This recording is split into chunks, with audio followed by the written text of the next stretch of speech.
बहुत समय पहले की बात है। एक छोटे से गांव में एक गरीब ब्राह्मण रहता था। नाम था उसका सुदामा। वह विद्वान था, पर निर्धनता इतनी थी कि घर में 2 वक्त का खाना भी मुश्किल से जुटता था। उसकी पत्नी एक साध्वी और संतोषी स्त्री रोज यह सब देखकर दुखी होती थी।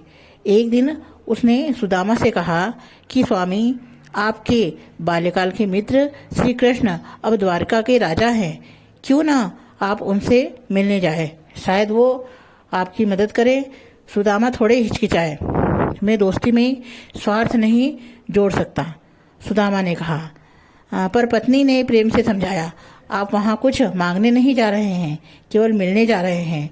शायद प्रभु को भी अपने मित्र की जरूरत हो। आखिरकार सुदामा चल दिए। घर में खाने को कुछ नहीं था, पर पत्नी ने थोड़ा सा चिवड़ा यानी पोहा बोलते जिसे बचा रखा था, वही एक पोटली में बांधकर सुदामा के साथ भेज दिया। वो नंगे पांव धूप में तपते हुए मीलों चलकर द्वारिका पहुंचे। वहां पहुंचकर द्वारपालों ने कहा, कृपया मेरे मित्र श्री कृष्ण से कहिए कि उसका सुदामा मिलने आया है। संदेश सुनते ही श्री कृष्ण सिंहासन से कूद पड़े और नंगे पांव दौड़ते हुए महल से बाहर आए। जैसे ही सुदामा को देखा, वे भाव विभोर हो उठे। अरे मेरे प्रिय मित्र, तूने मुझे कितने वर्षों बाद दर्शन दिए। श्री कृष्ण ने सुदामा को गले लगाया, उनके पांव धोए। रोज राजसी आसन पर राजसी आसन पर बिठाया। सुदामा भाविक होकर यह सब प्रेम से देखते रह गए। प्रभु, मैं तो बस आपको देखने आया था,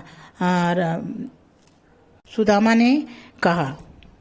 श्री कृष्ण ने उनके पोहे की पोटली देखी।